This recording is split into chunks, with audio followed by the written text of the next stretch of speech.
What's up, everybody? Good afternoon. We've got to have a little bit of a difficult conversation. Difficult for some of us because we all love Ken Walker, right? We all appreciate what he's done so far. We all love what he's contributed to this team since he got here last year. But there's something going on here with Ken Walker and his nominal backup that I think needs to be explored a little bit, and we need to try to figure out the solution. Because there's got to be a right answer in here somewhere. It's not going to be easy to find, but let's do some digging.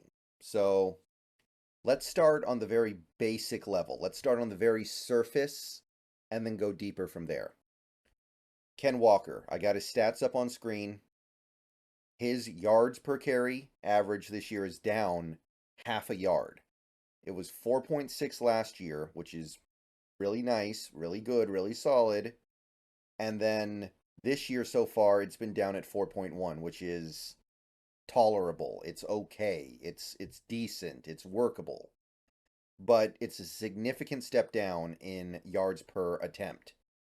The main thing salvaging his overall performance this year as a offensive player in general is that he's been a much better receiver. He's made some big plays in the passing game, including the big touchdown on Sunday, and he's already exceeded last year's receiving yardage total. So that's actually got his production about where it was last year overall. But his yards per carry average is down, and his success rate is up, but it's at 45.5%. So less than half of his carries are deemed successful. Now I want to take a look at Zach Charbonnet. And obviously there are some clear caveats with trying to compare them apples to apples. 5.6 yards a carry, however, is a drastic departure from 4.1. That is a yard and a half more per carry for Zach Charbonnet. His success rate is also much higher, almost 58%. And he is doing some stuff, although not stuff as explosive and impressive as Walker has done in the passing game as well. He's probably a better blocker than Walker. That's debatable, but I suspect that he is. So, what I'm trying to say is you look at these numbers, and then you look at the fact that Charbonnet only has 38 carries on the season compared to Walker's 145. And I'm wondering, is this really the right balance to get the most out of this offense, most out of these running backs? And do we need to change the balance a little bit to try to figure this out? So let's take a look at some advanced numbers as well. Let's go beyond the very surface level box score stuff. I saw some stuff from NFL Prospect Clip excuse me, they're not their .com, their Twitter or X account, and they were charting rushing efficiency for each major running back in the NFL. And basically, what this chart measures is rush yards over expected, the rush yards over expectation success rate, and rush yards over expectation per attempt. And you can see that every running back with more than 60 carries is here. Now, Charbonnet is not here because he hasn't gotten enough carries. However, Kenneth Walker is. And while his touchdowns are good, he's gotten a lot of touchdowns this year, while his usage is high, while he does have a pretty good number of total yards on the season, you can see that as a running back, the efficiency has not really been there. Rush yards over expectation success rate is low. Only 3 running backs in the entire NFL are lower. And rush yards over expectation per attempt, he's actually kind of not bad, but below average, right? You would call this below average when he's down here with all of these guys, and he's got all these guys ahead of him. So something is not going so well with Ken Walker's season that goes beyond just, oh, he's getting less yards per carry. Any layman can see that, but you drill deeper to the stuff that isn't readily obvious as we watch the game, there's something else not right here. He's not getting extra yards. He's not maximizing the carries that he's getting. And then I saw this chart. This was another kind of neighboring chart to the first one that NFL Prospect Clips did on X as well, where they charted rush yards over expectation per attempt and expected rush yards per attempt. And basically, the quadrant that you're in determines whether or not you're doing a good job in a good situation, doing a bad job in a good situation, doing a good job in a bad situation, or doing a bad job in a bad situation. And Ken Walker is in the bad quadrant.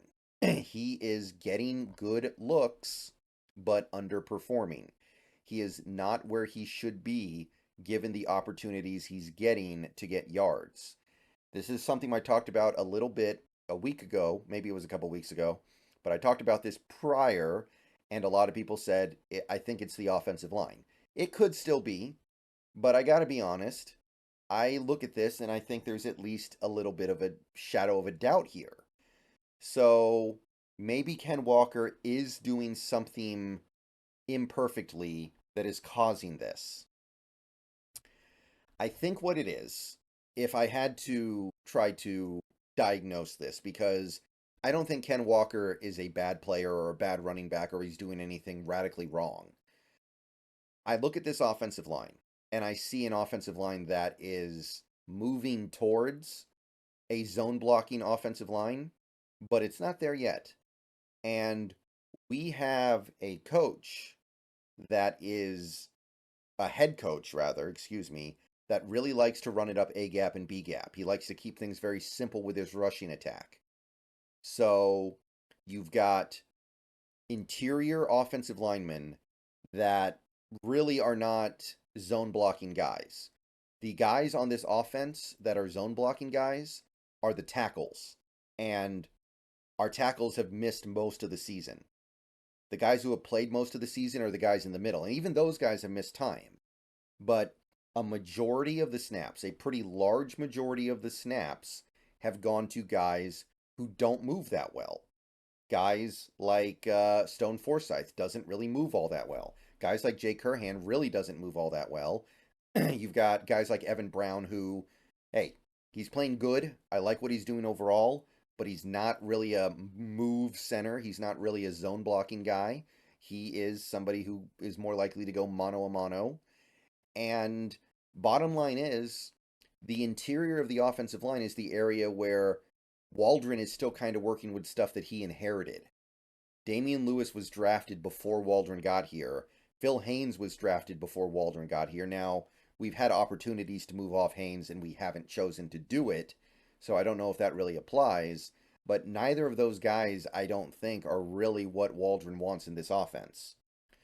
And that gives an offensive line that is not really good at zone blocking stuff, which is what Ken Walker would be really good at, but it's good with straight on man blocking stuff, the power running, which is what Charbonnet does. I mean, I want you guys to take a look at this chart now. The final chart I'm going to look at here from Derek on X. It charts rush success rate and EPA. This is EPA per rush on the vertical. The horizontal is rush success rate. Obviously, this dude up here, a chain, I think is how you pronounce it, has broken the chart. He's way up here, so don't even pay attention to that. But if you take a look at everybody else in this body here, Charbonnet is one of the 3 or 4 best running backs in the league on this chart, which is measuring EPA per rush and rush success rate. So that's pretty big. And Ken Walker's just kind of in the middle here. Ken Walker's just kind of hanging out in the crowd.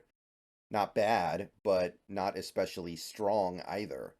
And obviously, like I just said, I don't think this is an indictment of Ken Walker. I think this is an indictment on him not being a very good match with the current offensive line. Next year, you get Charles Cross back for a full season, hopefully. Abe Lucas back for a full season. Cross your fingers. You bring in a new left guard, somebody who has movement skills, somebody who plays well in space. You bring in a new right guard, or you just bump up Anthony Bradford, who has shown he's a good athlete. And then maybe at center, you hand the keys to Oluwatimi. If you do all those things, your offensive line can be constructed entirely of guys who have movement skills, who are athletic, and who can play in space. Those are going to be the guys who work really well with Ken Walker. But right now, the crew that you have really kind of isn't.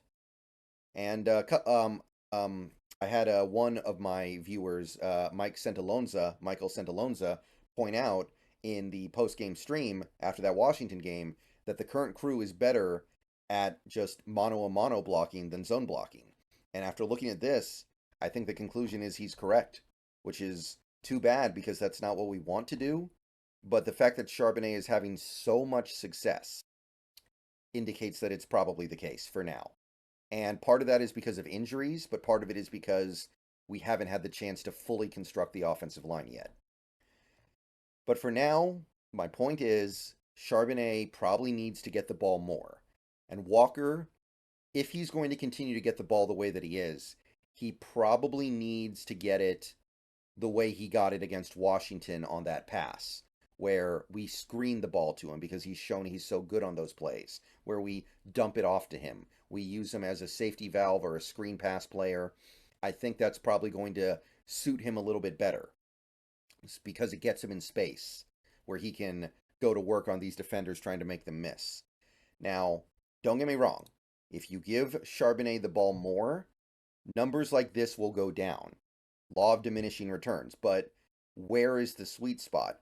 Where is the sweet spot where Charbonnet is still being really effective and Walker is being more effective with less rushes as well? Because presumably fewer rushes means more efficiency, more rushes means worse efficiency. Where's the sweet spot where both guys are really efficient? It's somewhere that is not where we are right now. So for now, got to give the ball to Charbonnet more, give the ball to K9 less, and that's the offensive line we have for this year.